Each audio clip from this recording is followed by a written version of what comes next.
요한이 전한 거룩한 복음입니다. 주님 영광 받으소서. 그때 예수님께서 제자들에게 말씀하셨다. 너희가 나를 알게 되었으니 내 아버지도 알게 될 것이다. 이제부터 너희는 그분을 아는 것이고 또 그분을 이미 뵌 것이다. 필립보가 예수님께 주님, 저희가 아버지를 뵙게 해 주십시오. 저희에게는 그것으로 충분하겠습니다 하자 예수님께서 그에게 말씀하셨다. 필립보야, 내가 이토록 오랫동안 너희와 함께 지냈는데도 너는 나를 모른다는 말이냐? 나를 본 사람은 곧 아버지를 뵌 것이다. 그런데 너는 어찌하여 저희가 아버지를 뵙게 해 주십시오 하느냐? 내가 아버지 안에 있고 아버지께서 내 안에 계시다는 것을 너는 믿지 않느냐? 내가 너희에게 하는 말은 나 스스로 하는 말이 아니다. 내 안에 머무르시는 아버지께서 당신의 일을 하시는 것이다. 내가 아버지 안에 있고 아버지께서 내 안에 계시다고 한 말을 믿으라. 믿지 못하겠거든 이 일들을 보았으라도 믿으라. 내가 진실로 너희에게 말한다. 나를 믿는 사람은 내가 하는 일을 할 뿐만 아니라 그보다 더 큰 일도 하게 될 것이다. 내가 아버지께 가기 때문이다. 너희가 내 이름으로 청하는 것은 무엇이든지 내가 다 이루어 주겠다. 그리하여 아버지께서 아들을 통하여 영광스럽게 되시도록 하겠다. 너희가 내 이름으로 청하면 내가 다 이루어 주겠다. 주님의 말씀입니다. 그리스도님 찬양합니다.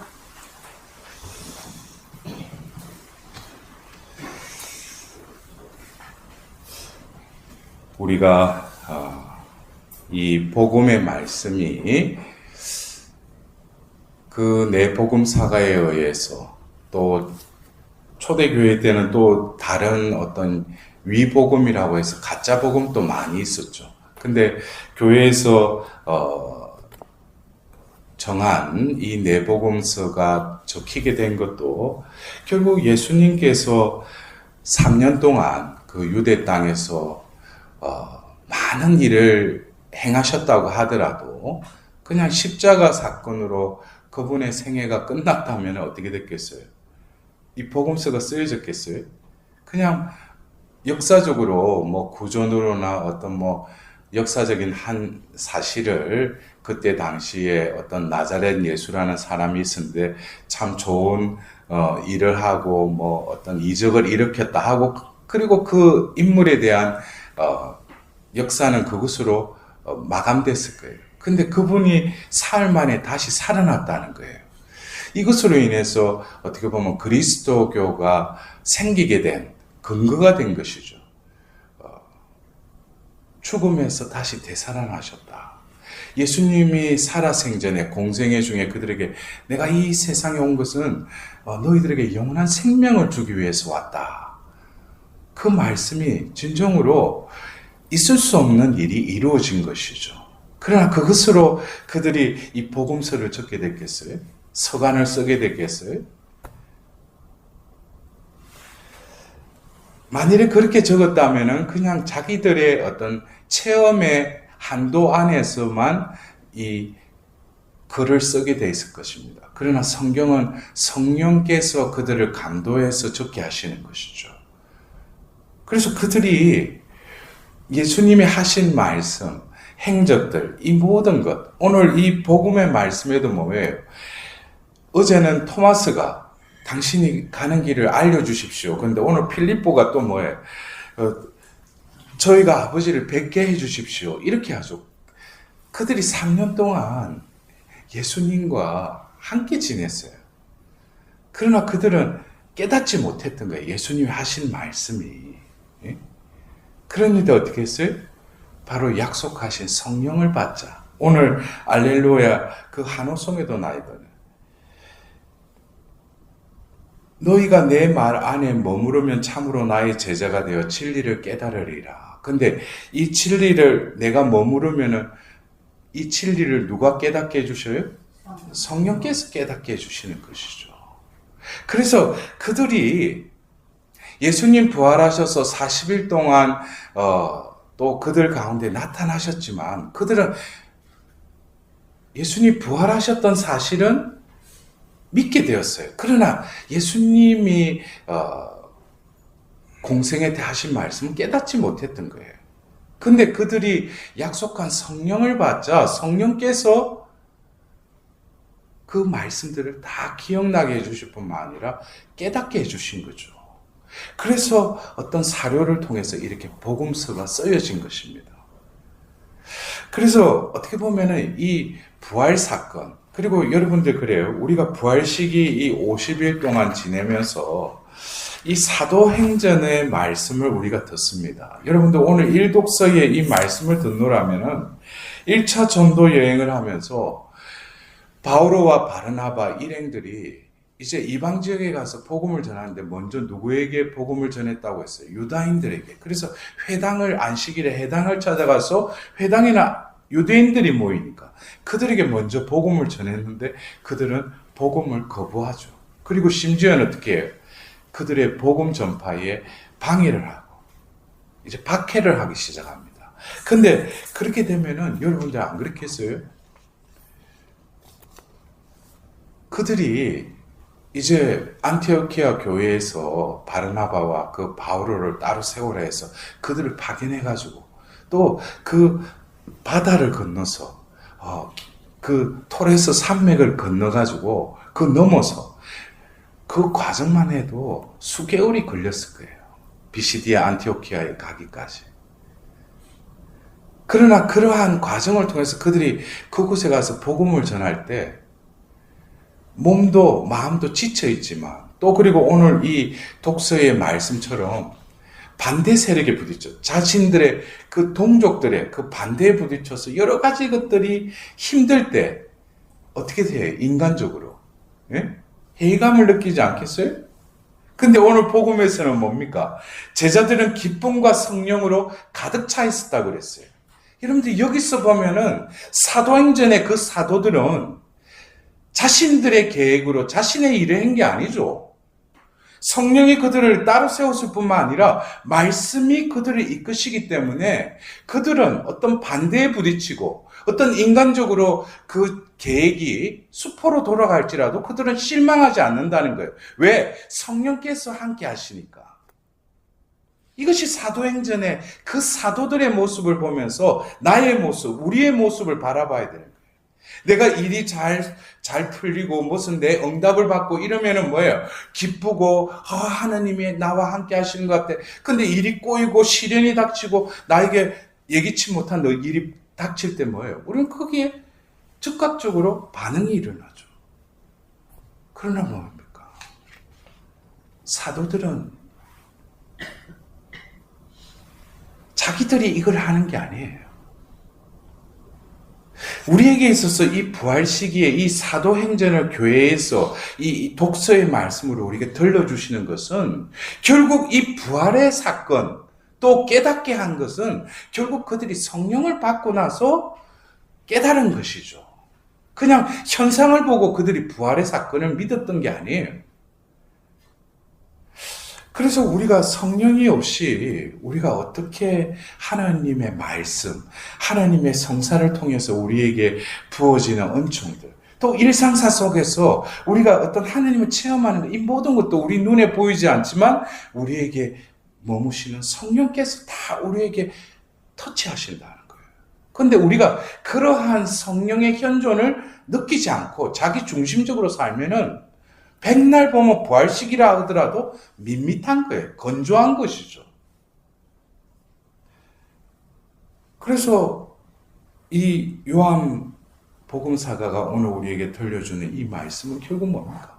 예수님이 이제 잡히시기 전에 그 제자들에게 다시금 말씀하시는 거예요. 여러분들 안 그래요? 만일에 예수님이 하나님의 아들로서 이 땅에 오셨어요. 오셔가지고 죽으시고 부활하셨어요. 근데 성령이 오시지 않았더라면은 예수님이 하는 말씀 또 그 신비는 깨닫지 못했을 거예요. 그렇기 때문에 예수님이 그 잡히시기 전에 그들에게 요한복음 14장, 15장, 16장에 보호자 성령에 대해서 계속 말씀하셔요. 그러나 그들은 알아듣지 못하죠. 그리고 부활하셨어도 그들에게 우리가 자비주일날 복음에 그 요한복음 20장 23절에 뭐예요? 숨을 내쉬면서 성령을 받아라 하는데도 그들은 성령을 받지를 못해요. 왜? 자기 것으로 가득 차 있기 때문에. 그랬던 그들이 사도행전 2장에 성령으로 가득 찹니다. 오는 우리가 다음 달 5월 18일 날 사도들의 모후 대축일은 우리 수도의 대축일이에요. 특히 세나클 안에 있는 성모님께서 루카복음 사가를 통해서 그 9일의 미스테리는 바로 우리가 사도가 내가 되는 것이 아니라 하나님의 때가 되면 하나님의 방법으로 그들을 사도로 변화시키시죠. 그러나 누구의 중재함이 필요해요? 바로 성모 마리아의 중재함이 필요하다는 거예요. 그것이 바로 사도들의 모후의 성모님입니다. 근데 여러분들이 그래요. 예수님을 보면 아버지를 뵌 것이다. 예수님이 그렇게 말씀을 하십니다.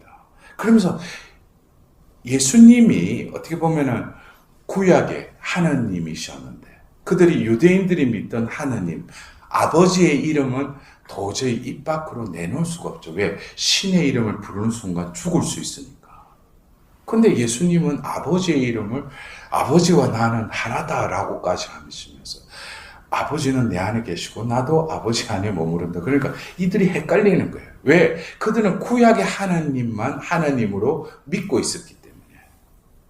그런데 바로 그들 앞에 계신 이분이 아버지와 하나이고 나를 보면 아버지를 본 것이다 라고 할 때 그들이 믿을 수 있겠어요? 그래서 이 필립보에게 한 말은 내가 이토록 오랫동안 너희와 함께 지냈는데도 너는 나를 모른다고 하느냐? 우리도 수십 년을 성당을 왔다 갔다 해도 예수님하고 예수님의 이름으로 비나이다 라고 말은 하지만은 진정으로 예수님을 알아볼 수 있어요? 그것은 나는 알아볼 수 없죠. 내 안에 계신 성령께서 깨닫게 해주셔야 돼요. 내가 아무리 성경 공부를 하고 교리를 배우고 한들 성령의 도우심이 없이는 진리를 깨달을 수가 없어요. 결국 이들이 이 글을 적은 것은 결국 뭡니까? 성령을 받고 나서 예수님이 하신 말씀을 다시금 다시금 기억하면서 그 말이 그 말이었구나. 나를 보면은 아버지를 본 것이다. 근데 그 말은 예수님에게만 해당되는 게 아니었어요. 자신의 존재를 깨닫게 된 거예요. 그전에는 나라고 하는 그 유형적인 부모를 통해서 피를 받은 그 생물학적인 그 나를 생각했는데 성령을 받고 나니까 나가 바로 뭐예요? 또 다른 예수인 거예요. 이 표현은 아주 좀 민감한 표현일 수도 있는데 나가 아닌 거죠. 이때까지 내가 나라고 생각했던 나가 아닌 거예요. 성령을 받고 나니까. 왜? 내 안에 머무시는 성령께서 그 진리를 깨닫게 하니까 예수님의 말씀이 다 나에게 적용이 될 뿐만 아니라 그래서 오늘 우리는 그 하답송에 그 입당송에 베드로 사도가 바로 탈출기 19장 5절에 구약의 이스라엘 백성과 계약을 맺으시면서 그렇게 해요. 너희는 나의 소유의 백성이 될 것이다 했는데 초대교회를 이끌었던 베드로가 다시금 고백합니다. 우리는 그분의 소유의 백성이라고. 여러분들 그래요? 나는 내가 나를 소유하는 게 아니에요. 하나님이 나를 지으셨을 뿐만 아니라 이 생의 소유자는 하나님이셔요. 나는 소유물일 뿐이에요. 이것을 깨닫지 못하면 주객이 전도된 신앙생활 한다고 하지만 하나님은 객에 늘 머무르죠. 내가 주가 되니까. 그러니까 그런 사람이 입으로는 예수님의 이름으로 비나이다라고 말을 하지만 자기가 주가 되고 하나님은 객이 되는 거예요. 그러나 성령으로 내가 변화가 일어나면은 내가 주가 되는 게 그걸 바로 또 다른 내 안에 계시는 그리스도의 영께서 나에게 그 기도의 원의를 일으켜 주실 뿐만 아니라 기도의 취향과 기도의 뜻도 완전히 성령의 뜻대로 변화시키셔서 그분이 성령의 힘으로 기도하게끔 해주셔요. 그러면 나는 뭡니까? 하나님의 뜻을 분별하고 받기만 하면 되는 거예요. 그래서 구하여라, 청하여라, 두드려라. 그럼 뭐예요? 받을 것이다, 열릴 것이다 했는데 그런 어떤 현상적인 부분만 두고 예수님의 이름으로 구하면은 모든 것이 다 받고 이루어지는 거구나. 처음에는 신앙생활을 하면서 내 취향을 바쳐요. 그러니까 어떤 때는 떡고물처럼 뭐가 떨어지는 것 같아. 근데 하나님은 그대로 왜 그 영혼을 구원해야 되니까. 그 존재를 회복시켜야 되니까. 그래서 신앙의 그 연륜이 쌓이면서 자기가 바뀌는 거예요. 이게 기도라는 것은 왜 내가 예수 그리스도를 통하여 기도하나이다라고 왜 말미에 그래 붙이는가. 내가 예수님을 부르는 기도는 오늘 예수님 그랬어요. 요한복음 14장 14절에 너희가 내 이름으로 청하면 내가 다 이루어주겠다 그랬죠. 그런데 이 말을 어떻게 해석해요? 그래, 말미에 이 모든 기원들을 예수 그리스도를 통하여 비나이다 하면 다 이루어주구나. 이런 생각이에요. 근데 여러분들, 우리가 청하여라, 구하여라, 두드려라 그 성경 말씀에 이어서 루카복음서 11장 13절에는 이런 말을 했어요. 너희도 악하면서 자녀들에게 좋은 것을 줄 줄 알거든. 하늘에 계신 내 아버지께서야 성령을 얼마나 더 잘 주시겠느냐라고 말씀하셔요. 마태오복에는 더 좋은 것을 잘 주시지 않겠느냐 했는데 루카복음에는 바로 11장 13절에 더 좋은 것을 성령을 더 잘 주시지 않겠느냐라고 말을 해요. 여러분들, 성령을 받으면 우리가 어떻게 돼요? 내가 기도했어요. 근데 하나님께서 성령을 우리에게 주셔요. 더 좋은 것이 성령이라는 거예요. 그럼 우리가 성령을 받으면은 그전에는 내가 기도하고 내가 생각하는 예수님의 이름으로 기도했다면은 성령을 내가 받고 성령이 내 안에 임하시면은 그걸 깨닫는 거예요. 예수님의 이름으로 구하는 것은 바로 내 뜻을 구하는 것이 아니라 예수님이 이 땅에서 사셨던 그분의 삶. 겟세마니에서 피땀을 흘리시면서 어떻게 기도하셨어요? 아버지의 뜻이라면 이 잔을 거두소서 그래요. 내 뜻이 아니라 이게 바로 예수님의 이름으로 구하는 것이죠. 그걸 내 힘으로 할 수 있어요? 내 이름으로 안 돼요. 왜? 우리는 이미 죄의 노예가 되어 있기 때문에. 그러나 뭡니까? 보호자 성령이 나를 도우시고 나를 일깨우실 뿐만 아니라 나에게 힘을 불어넣으시면은 그 기도의 모든 패러다임이 바뀐다는 거예요. 예수님이 하신 그 기도로 나의 기도가 변화가 일어난다는 거예요. 그것이 바로 내 이름으로 구한다는 거예요. 그래서 바로 베드로가 사도행전 3장에 성전을 올라가면서 어떻게 태생 안전뱅이에게 뭐라고 해요? 적선을 바라는데 뭐라고 해요? 나는 금도 은도 없습니다.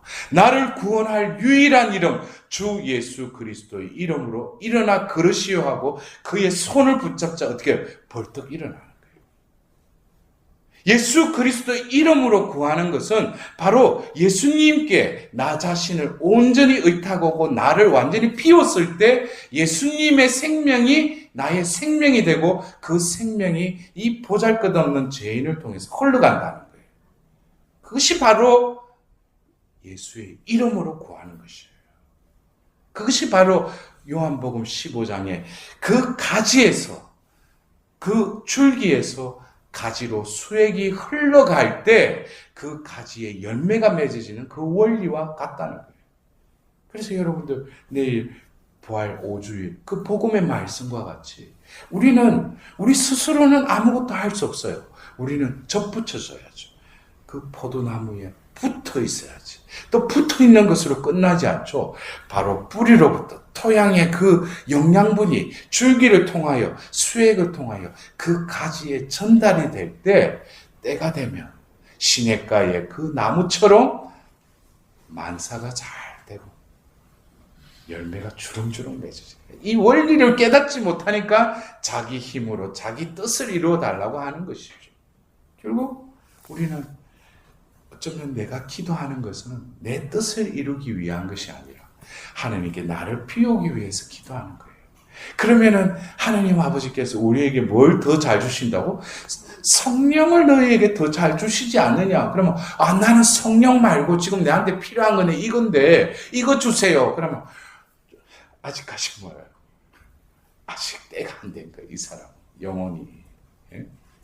어떤 놈인지 아시겠어요? 여러분들 입가에 머무는 그 미소가 야릇해요. 예, 깨닫고 하는 말인지, 그래, 신부님 맞아요. 이런 미소인지, 그래, 니는 그렇게 해라. 나는 내대로 살겠다. 그래, 사세요. 예. 그래서 여러분들, 어쩌면 우리가 이 부활 시기가 끝나는 그 주일날, 우리는 성령 강림 대축일로 이 부활 시기가 끝납니다. 그러나, 우리는 이 부활이라는 신비는 내가 깨달을 수 있는 게 아니에요. 보호자 성령께서 내 안에서. 그래서 제가 지난 어디 가서 제가 부활의 삶을 산다는 것이라는 그 주제를 가지고 제가 강의를 할 때 제가 우리 신자들한테 그랬어요. 여러분들 부활을 믿습니까? 그러면 예, 그래요. 그럼 부활의 삶을 살아야지. 부활을 믿는 것으로 끝나 삶으로 살아야지. 그럼 어떻게 내가 부활의 삶을 살아갈 수 있는가? 그것에 대해서 바울 사도는 로마인들에게 보낸 편지에 먼저 8장에 이런 말씀하세요. 여러분들 안에 그리스도께서 계십니까? 그래요. 그럼 여러분들 어떻게 말을 할 거예요? 계셔요? 그러면 여러분의 영은 살아 있습니다. 그래요. 영이 살아 있다는 거예요. 그리고 이어서 말하면 예수 그리스도를 죽은 이들 가운데서 다시 일으키신 영이 여러분 안에 살아계신다면 여러분들이 죽을 없어질 육신도 다시 일으켜 주십니다. 그랬어요. 이것은 내가 아무리 머리로 세뇌되어서 부활을 믿습니다 이게 아니고 이미 우리 안에 임하신 그리스도의 영이 예수님을 다시 일으키신 영이 살아있다면 우리도 이 부활 시기에 우리를 다시 살리신 그 새 영, 새 생명의 영이 우리 안에 꿈틀거리는 것을 우리 영이 알아듣는다는 거예요. 그것이 바로 그 힘에 내가 어떻게 주체할 수가 없는 거예요. 어제도 제가 그래요. 새벽 미사하고 또 여기 오니까 또 신자들이 있습니다. 또 오후 미사하고 또 밤에 또 저쪽에 먼데 가서 또 운전해가지고 2시간 넘게 가서 또 강야 또 집에 오는데 잠이 오는데 그래도 내가 한 게 아니에요. 내 안에 계시는 새 생명이 나를 움직이시는 거예요. 여러분들 이것은 나이가 많고 적고 그래서 이사야서에 뭐라고 해요? 젊은이들도 생기를 잊지만 늙은이들도 뭐예요? 독수리 날개처럼 지치지 않는다 그랬어요. 그 힘은 뭡니까? 그게 하나님의 힘이죠. 여러분들 인생은 노화라는 것은 자연적인 현상입니다. 그러나 영원한 힘이 그 영을 통해서 머무르는 영혼은 보면 알아요. 흐리부리 젊은 사람도 요즘 맛이 간 사람이 많아요. 근데 나이가 들어도 뭐예요? 눈에 전기가 있는 사람 있어요. 전기가 있다. 그래서 모세도 뭐예요? 120세가 됐는데도 눈에 전기가 사라지지 않았다. 또 민수기에 등장하는 칼렙도 뭐예요? 헤브론 땅을 달라고 할 때 이미 100세가 넘었다. 그때 뭐예요? 눈에 전기가 사라지지 않았다. 그게 뭡니까? 영이 깨어 있으니까 성령이 그에게 머물러 계시는 거예요. 그런 사람들은 죽을 때도 하나님을 배우리라는 그 눈으로 영적인 눈이 떠 있기 때문에 아주 당당하게 죽음을 받아들이게 됩니다. 여러분들 아무쪼록 이 부활 시기에 이 새 생명을 만끽하십시오. 들판에 산에 푸르름으로 그 수채화보다도 더 아름다운 하나님의 부활의 능력을 드러내는데도 나는 또 다른 자아의 감옥에 갇혀서 그냥 주저앉아서 이게 부활인지 그냥 어쩔 수 없이 오늘도 그냥 팔로티에 미사 있다니까 와서 앉아있는데 이게 뭐 하는 건지 여러분들 그렇게 살지 마십시오. 부활의 향연에 여러분들의 그 생명의 노래로 하나님을 찬미할 수 있는 이 부활의 나날이 될 수 있도록 하나님의 자비를 구하도록